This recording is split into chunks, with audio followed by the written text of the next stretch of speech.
За сайн байцгаана уу. Бид хаха цэгийн одоо та бүхэнд түрүүн амлсан ёсоор Apple компани iPad-ны одоо яг ашиглах одоо видео ревюг одоо бид нар хийж байна. Өмнө нь бол бид нар unboxing ревюг хийсэн бол одоо яг хэрэглээнийх нь ревюг танд бүхэнд үзүүлье. За тэгэхээр iPad-ыг бид нар бол асаацсан байгаа. Анх асаахад бол заавал компьютертэй холбож iTunes руу холбох шаардлагатай байсан. За тэгээд асаасны дараа бол ерөнхийдөө бол энэ бол ерөнхийдөө доторх ингээ байгаа бүх юм нь бол ерөнхийдөө iPhone дээр байдагтай яг адилхан байгаа. Тэгэхээр одоо аппликейшнуудын хувьдгүй л одоо энэ чинь ингээд iPhone дээр байдагтай адилхан Apple компаниас цаанаас нь ингээд яг энэ iPad-тай хамт ирдэг үндсэн аппликейшнууд байгаа. Хажуу тийшээ iPhone дээр ингээд дэлгэцээ солидогтой адилхан дэлгэцээ сольсноор бид нөр өөрсдөө нэмэлт суус аппликейшнууд руу энэ чинь орж байна. Нөгөө тийшээ дэлгэцээ явах юм бол search руу орж байгаа.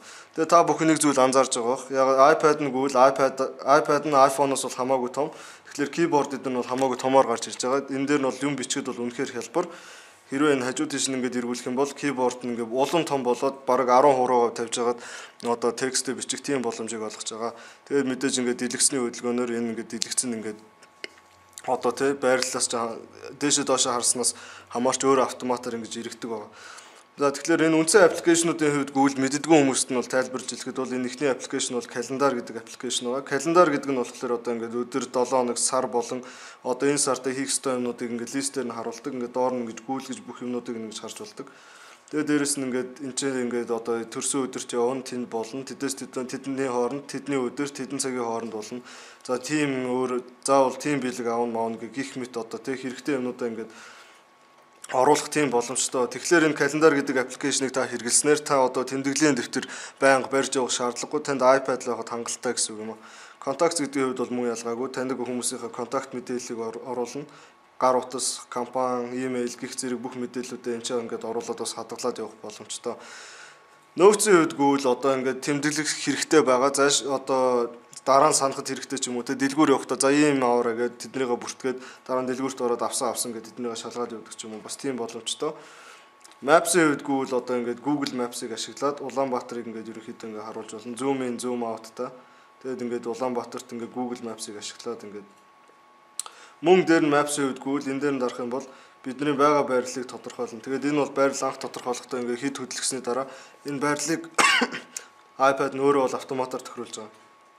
Тэгэхээр одоо энэ чинь ингээд синхрон тэмдэглэсэн байгаа нь болохоор одоо энэ байрлал тодорхойлж байгаа яг та нарын хаана орчиж байгаа цэгийг чи харуулж байгаа юм л та. Тэгээд энийгээ жоох ингээд хөдөлгсөний дараа энэ ингээд автоматар бидний байгаа байрлалыг шууд хаана байгаа гэдгийг ингээд яг зөв тодорхойлж чадж байгаа. Бид нар яг өөрсдөө энэ байгаа болохоор одоо энэ яг зөв гэдгийг нь бол бид нар хэлж чадж байна л та. За тэгээд энэ дараа нь болохоор мэдээж Videos гэдэг аппликейшн байгаа. Энэ нь бол одоо iTunes-тэйгээ холбож iPad руу видеонуудаа хийгээд видеонууд үзэх боломжтой. Мөн YouTube-ийн аппликейшн байгаа. YouTube-ийн аппликейшн дээр нь бид нэр түрүүн search хийгээд www.цэг хаха цэг юм гээд search хийсэн байгаа. Тэгээд одоо энэ search руу ингээд орох юм бол одоо www.цэг хаха юм-ны манай хийсэн одоо тэг өмнө хийжсэн одоо манай YouTube пэйжний видео ревюнуудыг та бүхэн хуудаснаас харж болно. Өмнө одоо iPad-ыг анх ячаад бид нар энэ дээр видео ревю утгагүй хийнэ гэж бичлэг оруулж ирсэн. Одоо тэр бичлэгээ үзье. Тэгээд одоо YouTube-ийн хувьдгүй л ингээд шууд гарч байгаа. Тэгээд full screen болгож болно. Дэлгэцээд ажиллах юм бол сегментээ оруулж ирэх бодлоо бүтээгдэхүүнүүдийн нэг бол Apple компани гаргасан iPad цааш нэрээ ингээд ирсэн. За YouTube-ийн хувьдгүй л тийм байна. iTunes гэдэг нь болохоор одоо iTunes-тэйгээ холбоод дээрээс нөгөө хөгжим дуунууд болон одоо iTunes-ийн Store руу нэг энэ аппликейшнээр дамжуулж орно. Энэ аппликейшнээр дамжуулж iTunes-ээс дуу татаж авч болно. Одоо Америкийн ТV шоунуудыг татаж авч болно. Мөн аудиобук, подкаст зэргийг татаж явж болно. Ингийн тулд та заавал Америкт бүртгэлтэй Америк банкны картаа байх шаардлагатай. Тэгээд тэр хаягаараа одоо энэ мөнгийг нь төлөөд энэ номнууд, энэ дуунууд гих мэт энэ зүйлүүдийг бүгднийг татаж авах боломжтой юм аа. App Store гэдэг нь болохоор одоо ерөнхийдөө энэ iPad-ыг одоо iPad-д үнц нь өгж байгаа гол зүйлгүй энэ App Store. Энэ App Store нь болохоор ерөнхийдөө энэ iPad-д зориулсан аппликейшнууд болон iPad дээр ашиглахад хамгийн тохиромжтой iPhone аппликейшнуудыг бол бүгднийг энэ жагсаага бичсэн байгаа. Тэгэхээр одоо энэ чинь ингээ харах юм бол топ чарт руу орсон байгаа. Энэ чинь болохоор шилдэг үнэтэй аппликейшнууд, шилдэг үнэгүй аппликейшнууд гэдэг байгаа. Тэгээд энэ үнэгүй аппликейшнуудаас бид нэлээд хэдийг татаад одоо бас энэ ревюнд та бүхэнд үзүүлэх болно. Энэ үнэтэй аппликейшнуудаас ч гэсэн бид одоо өнөөдөр татаагүй ч ер нь дараагийн ревюнд бид энэ үнэтэй аппликейшнуудаас хэд үнэтэй аппликейшнуудыг татаад та бүхэнд одоо яг хэрэгцээг нь харуулах болно. Тэгээд энэ үнэтэй аппликейшн дотор одоо Adobe PDF Reader гэдэг ч юм уу те PDF файл уншигч мөн Office-ийн програмуудыг одоо ашиглаж edit хийж унших боломжуудыг одоо iPad дээр бий болгож байгаа аппликейшнууд байгаа. Энэ Office HD гэдэг аппликейшн одоо жишээ нь $7.99-ээр зарж байгаа энэ аппликейшн бол энэ iPad дээр Office-ийн програмуудыг ашиглах боломжийг бий болгож өгч байгаа тийм аппликейшн байгаа. Тэгэхээр энэ аппликейшны ревю өдрийг бид нар дараа нь бүр илүү дэлгэрэнгүйгээр та бүхэнд үзүүлэх болно. Өнөөдрийн хувьд гэвэл зүгээр энэ ерөнхий та бүхэнд үзүүлээ. Дээр нь бас үнэгүй тэр аппликейшнуудын талаар та бүхэнд үзүүлээ. Тэгээ энэ сүүлийн хэсэг бол settings хэсэг байгаа. Settings дотор бол ерөнхийдөө ингээд аппликейшнуудын болон энэ iPad-ны ерөнхий тохиргоонууд бол бүгд орцсон байгаа. За тэгээд дахиад нэг юм хэлээгүүл одоо энэ icon-уудыг бол бүгднийг rearrange хийгээд өөрийнхөө та хүссэн дараалал байрлалд оруулж болно.